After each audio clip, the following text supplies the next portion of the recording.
Hello परिवार, कैसे हैं आप सब? होपफुली आप सब लोग अच्छे होंगे। शेंजन वीज़ा के लिए कैसे अप्लाई करें, यानी कि यूरोपियन कंट्रीज़ के वीज़ा के लिए कैसे अप्लाई करते हैं, चलिए आज की वीडियो में आपको बताती हूँ कि मैंने कैसे अप्लाई किया था और किस तरीके से हमें वीज़ा मिला था। तो चलिए आज की वीडियो की शुरुआत करते हैं। सबसे पहले अगर आप कहीं यूरोपियन कंट्री में जाने का सोच रहे हैं, जैसे कि जर्मनी हो गया, स्पेन हो गया, फ्रांस हो गया, इटली हो गया, या और भी बहुत सारी कंट्रीज़ है, कहीं पे जाने का सोच रहे हैं और आप एक साथ कई कंट्रीज़ जाना चाहते हैं, तो आपको शेनानिगन वीज़ा की ज़रूरत पड़ेगी और वही आपको अप्लाई करना पड़ेगा। वो आपको इंडिया में रहते रहते अप्लाई करना पड़ेगा और वीज़ा आने में थोड़ा टाइम लगता है। पहले ज़्यादा टाइम लगता था, हो सकता है जिस कंट्री में आप ज़्यादा रहने वाले हैं तो वहाँ से आपको वीज़ा के लिए अप्लाई करना पड़ता है और उसके अकॉर्डिंग, कंट्री के अकॉर्डिंग ही वीज़ा समय लेता है कि कुछ 10 दिन लेगा, 15 दिन लेगा, 20 दिन लेगा, वो उसके अकॉर्डिंग होगा। तो अगर आप घूमने जाना चाहते हैं तो दो तरीके, या तो आप खुद से सारी चीज़ें प्लान करें, अपना वीज़ा वगैरह अप्लाई करें और सब चीज़ें खुद से करें, है ना। होटल बुकिंग या एवरीथिंग जो भी वहाँ पे आना जाना जो भी है वो सब आप खुद से करिए, या फिर आप किसी ट्रैवल एजेंट के थ्रू एक पैकेज ले लें। तो हमने ट्रैवल एजेंट के थ्रू पैकेज नहीं लिया था, खुद से ही सब कुछ प्लान किया था। तो इसलिए अगर आप खुद से प्लान करने का सोच रहे हैं तो ये वीडियो आपके लिए ही है, तो शुरू से एंड तक बने रहिएगा। आपको सबसे पहले वीज़ा का अपॉइंटमेंट लेना पड़ेगा। वीज़ा का अपॉइंटमेंट बहुत इजीली मिल जाता है और उसके बाद जो आपको टाइम दिया जाएगा उस टाइम पे ही आपको वीज़ा ऑफिस में पहुंचना पड़ेगा, उसी दिन उसी टाइम पे। और सारा जो भी है डॉक्यूमेंट वो सब हार्ड कॉपी आपको लेकर जाना है। कुछ भी सॉफ्ट कॉपी में मत लेके जाइएगा कि फ़ोन में है, फ़ोन में दिखा देंगे, नहीं, सब कुछ हार्ड कॉपी होनी चाहिए। लेकर वहाँ पे पहुँच जाइए, वहाँ पे लाइन वाइन लगेगी, जो भी समय लगेगा 2, 3, 4 घंटे भी लग जाते हैं, बहुत सारे लोग के टाइम लग जाता है। अगर फॉर्म वगैरह फिलअप करके जाएंगे तो फिर जल्दी जल्दी हो जाएगा, लेकिन अगर नहीं फिलअप करेंगे तो वहीं बैठ के भरते रहेंगे। तो इसलिए घर पे कोशिश करिए कि भर लीजिए, घर पे ही भर लीजिए फॉर्म ला के। तो जैसे हम लोग पहले थाईलैंड गए थे, तो थाईलैंड में तो वहाँ वीज़ा ऑन अराइवल था, तो हमें यहाँ से कुछ करने की ज़रूरत नहीं पड़ी थी, वहीं सीधे गए थे, वहीं पे वीज़ा मिल गया था। हम जा रहे हैं यूरोपियन कंट्री, यानी कि हम जाने वाले थे जर्मनी, जाने वाले थे चेक रिपब्लिक, जाने वाले थे ऑस्ट्रिया का प्लान था और हंगरी का प्लान था।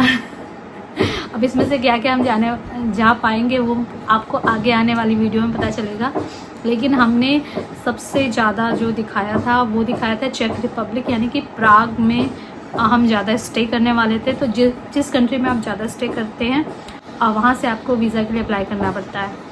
तो हमने अप्लाई किया था चेक रिपब्लिक यानी प्राग से। हमारा जो वीज़ा था हमने अप्लाई किया था 15 सितंबर को, और 25 सितंबर को हमारे हाथ में पासपोर्ट हमें मिल गया, वीज़ा का ठप्पा लगा के।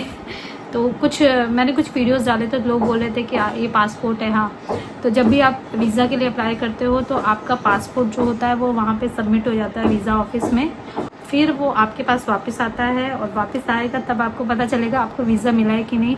वीज़ा अगर मिलेगा तो उसमें ठप्पा लगा होगा और नहीं मिला होगा तो उसमें ठप्पा नहीं लगा होगा, उस कंट्री का ठप्पा लगता है।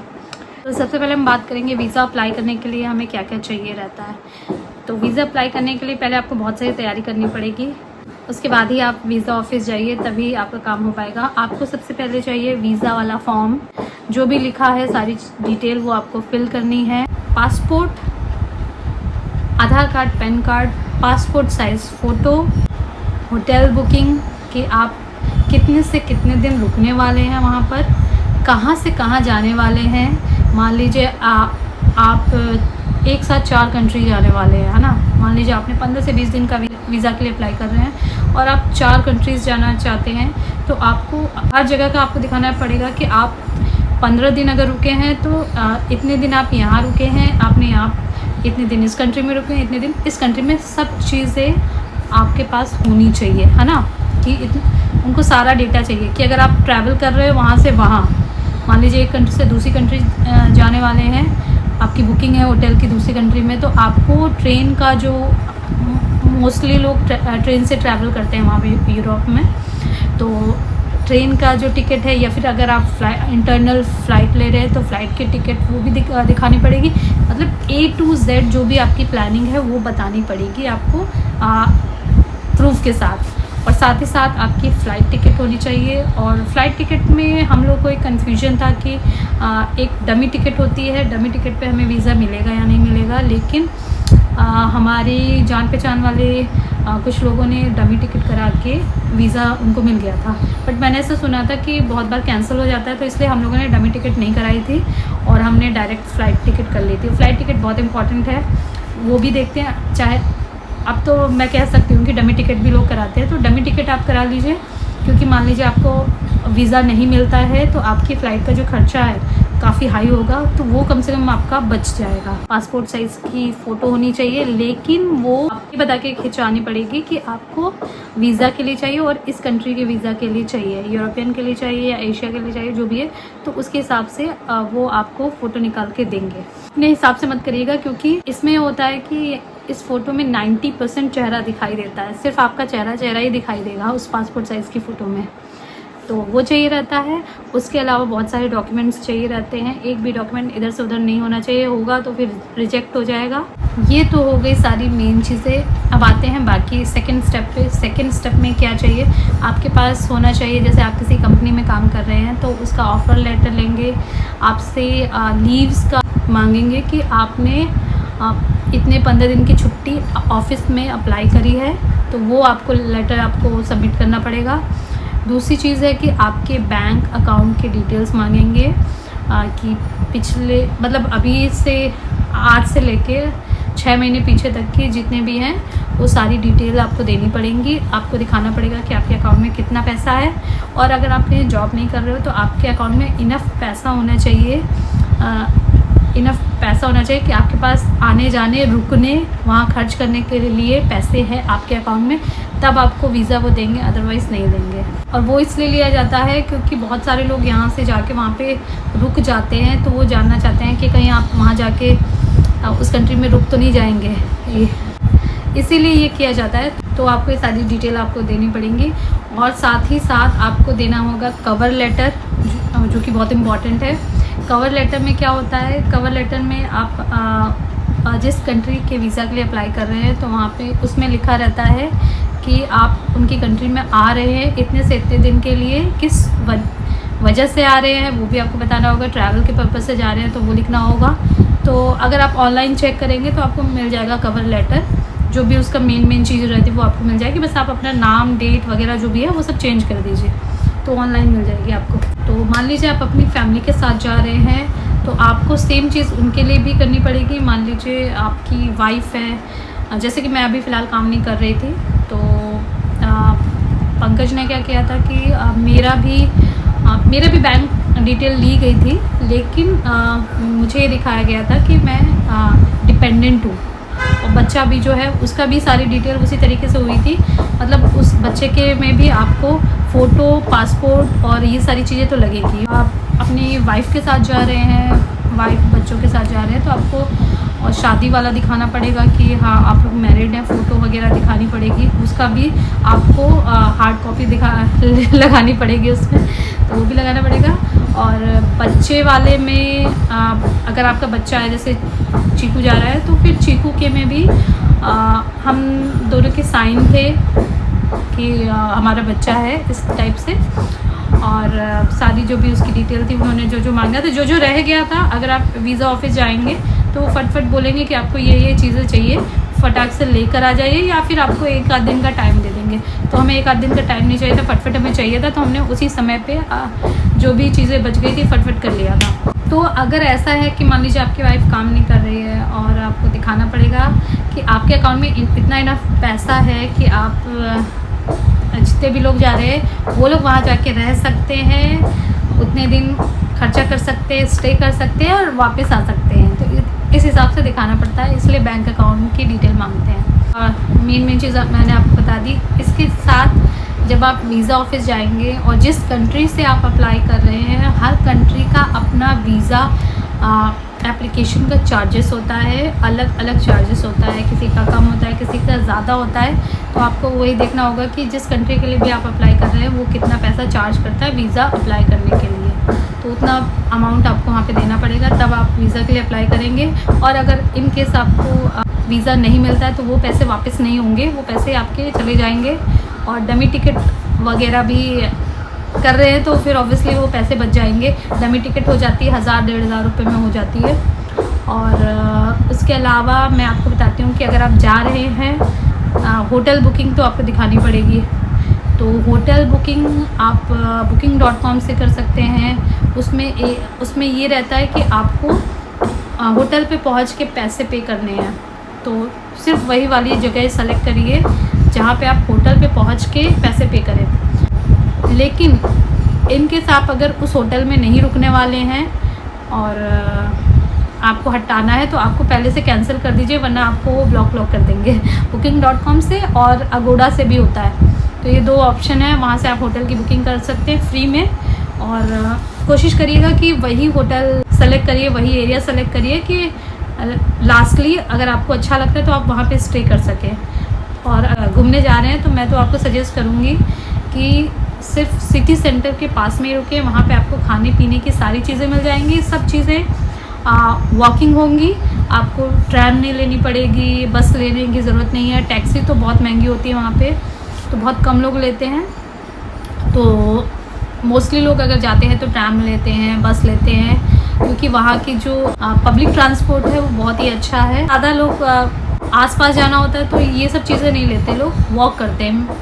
मेरा कहने का मतलब है 3-4 किलोमीटर तो लोग वॉक ही कर लेते हैं, वो उसके लिए बस वगैरह नहीं लेके जाते हैं। वॉक करते करते सिटी का टूर करते हुए चले जाते हैं। तो अगर आप मेन जगह पे रुकेंगे तो आपको खाना पीना मिल जाएगा, वहीं होटल मिल जाएगा, घूमने वाली जगह वहाँ पे होगी, दुकानें वहाँ मिल जाएंगी, सब कुछ आपको मिल जाएगा।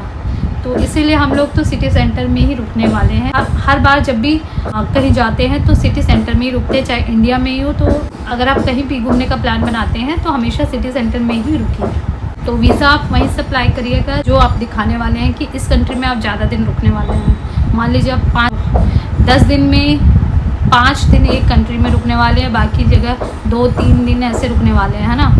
तो आपको जहाँ आप 5 दिन रुकने वाले हैं तो उसी कंट्री का वीज़ा आपको लेना पड़ेगा। अगर आप होटल बुकिंग करते हैं तो होटल बुकिंग में आपको सजेस्ट करूँगी कि अगर आप अपना प्लान थोड़ा ओपन रखेंगे कि चलो यहाँ पे भी जा सकते हैं, इस कंट्री में भी जा सकते हैं, तो आप बहुत ज़्यादा मत दिखाइए कि आप यहाँ भी जाएंगे, वहाँ भी जाएंगे, यहाँ भी जाएंगे। तो अगर आप बहुत सारा दिखा देंगे तो आपको ये होगा कि आपको बताना पड़ेगा कि आप इस जगह से इस जगह जो जाने वाले हैं तो वो कैसे जाएंगे। एक कंट्री से दूसरी कंट्री से में कहीं और रुक रहे हैं, वहाँ जाना है, थोड़ा दूर है, 200-400 किलोमीटर है, तो कैसे जाएंगे।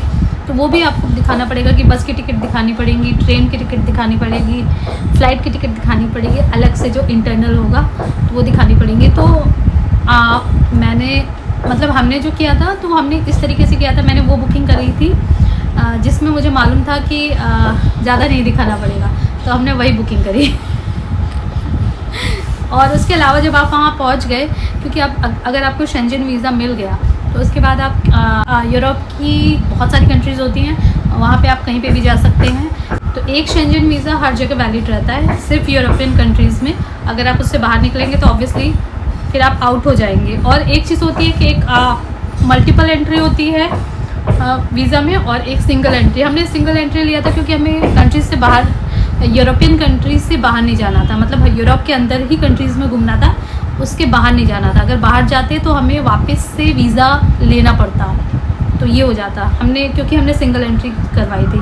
मल्टीपल एंट्री में होता है कि आप कंट्री से बाहर चले गए फिर वापस भी आ गए। यूरोपियन जो भी कंट्रीज़ है उनसे बाहर चले गए, दूसरी कंट्री में चले गए, मान लीजिए US चले गए या कहीं और भी उनके हद से बाहर चले गए, तो फिर आपको दिक्कत होगी। तो इसी तरीके से हमने करके वीज़ा के लिए अप्लाई कर दिया, और हमें फिर 15 तारीख को अप्लाई किया, 25 तारीख को वीज़ा हमारे हाथ में था। तो वीज़ा आते ही हमने तैयारी शुरू कर दी। और क्या क्या लेके जाना था, सबसे पहले अगर आप जिस भी कंट्री में जा रहे हैं तो वहाँ का वेदर चेक कर लीजिए कि जिस समय आप जाने वाले हैं उस समय पे वहाँ का वेदर क्या होगा, उसके अकॉर्डिंग ही कपड़े लेके जाइए। मोस्टली यूरोप में तो ठंडक ही रहती है, उस समय कितनी ठंड है उसके अकॉर्डिंग कपड़े लेकर जाइए।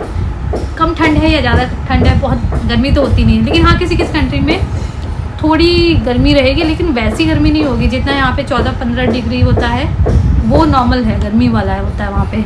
यहाँ नहीं होता, यहाँ ठंडक हो जाती 14-15 में। तो क्या है, तो उसके अकॉर्डिंग तैयारियाँ शुरू कर दीजिए। खैर ये वीडियो तो वीज़ा के लिए था, तो वीज़ा के लिए बता दिया। कुछ भी अगर आप पूछना चाहते हैं तो पूछ सकते हैं। और जब ये वीडियो आएगा तो आपका देख ही लेंगे कि तब तक शॉर्ट्स बहुत सारे आ चुके होंगे। बाकी दूसरी उसके लिए मैं अलग वीडियो बनाऊंगी कि क्या क्या करना चाहिए, क्या क्या और भी ज़रूरी चीज़ें होती है फ़्लाइट में, क्या क्या बैगेज में क्या होता है, क्या कौन सी फ़्लाइट करनी चाहिए, या जो भी है, जो सारी डिटेल है वो मैं बाद में बताऊंगी। इस वीडियो में बस इतना ही। और कुछ पूछना चाहते हैं कमेंट कर दीजिए, मुझे इंस्टा पे भी पूछ सकते हैं।